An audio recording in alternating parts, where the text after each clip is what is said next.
नमस्कार। आज की वीडियो में हम बात करेंगे एक गृहस्थी जो आदमी है, चाहे वह पुरुष है या स्त्री है, गृहस्थी को अपना नित्य नैमिक कर्म कैसे करना चाहिए। अर्थात गृहस्थी को कौन कौन से कार्य करने चाहिए, भगवान की पूजा अर्चना कब करनी चाहिए, कब उठना चाहिए, कब बैठना चाहिए, ये शास्त्र जो हमारा कहता है उस शास्त्र के अनुसार मैं आपसे कहूँगा गृहस्थी के नित्य कर्म का कथन। शास्त्रों में लिखा हुआ है कि शास्त्र विधि के अनुसार गृहस्थी को नित्य नैमिक जो उसके कर्म हैं उसके निमित्त उसको मनुष्य देव संबंधी, पितृ संबंधी और मनुष्य संबंधी तीनों ऋण ये सारे मुक्त हो जाते हैं। जो अपने प्रातःकाल, सायंकाल, संध्या इत्यादि करते हैं वह पितृ ऋण से, देव ऋण से, मनुष्य ऋण से, जितने भी ऋण हैं सारी प्रकार के ऋणों से वह मुक्त हो जाता है। और दूसरा शास्त्रों में कहा गया है संध्या स्नानम जपश्चैव देवता नाम च पूजनम विश्वदेवम तथा आतिथ्यम षट कर्माणि दिने दिने।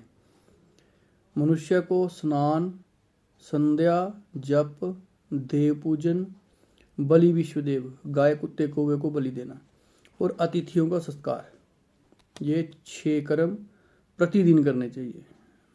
अति छठ कर्मानि दिने दिने, हर दिन ये 6 कर्म हर गृहस्थी मनुष्य को करने ही चाहिए।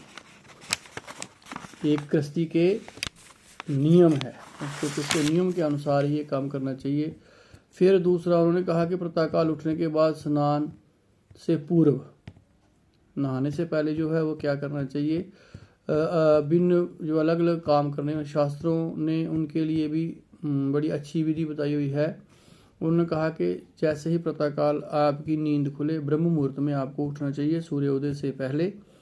और जैसे ही आपकी नींद खुले तो आपको अपने बिस्तर पर उठते ही सबसे पहले करावलोकन, अपने दोनों हाथों का दर्शन करने चाहिए। ऐसे सीधे हाथ रख करके ऐसे उनका दर्शन करना चाहिए।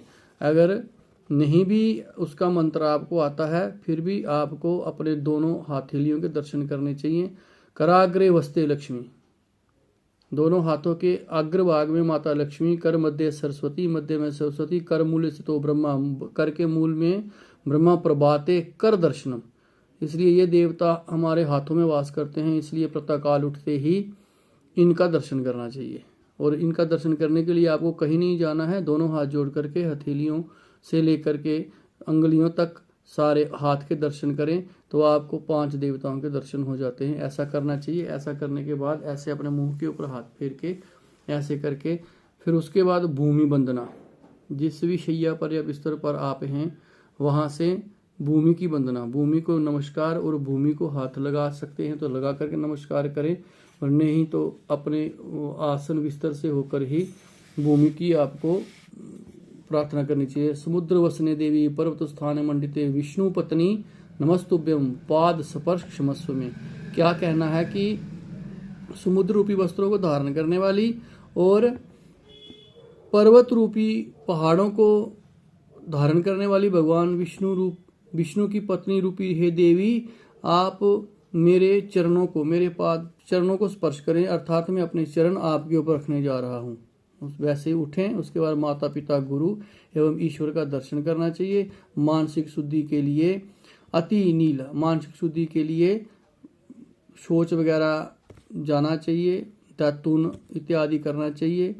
उसमें लिखा हुआ है शौचाचार विहीनस्य समस्ता निष्फला क्रिया, जो प्रातःकाल उठ करके बिना शौच के ही नहा धो करके संध्या तप आदि करते हैं उनकी वह सारी क्रिया निष्फल हो जाती है। इसलिए प्रातःकाल उठ करके आपको शौच अवश्य जाना चाहिए। शौचाचार विहीनस्य समस्ता निष्फला क्रिया, सारी क्रिया शौच के बिना निष्फल हो जाती है। इसलिए शौच जा करके उसके बाद स्नान वगैरह इत्यादि करके नए वस्त्र धारण करने चाहिए। उसके बाद फिर आगे की जो कार्य हैं, संध्या, प्रातःकाल की संध्या आदि कैसे करनी चाहिए, सायंकाल की संध्या आदि कैसे करनी चाहिए, ये आगे की वीडियो में मैं आपसे बात करूंगा। जय श्री राम।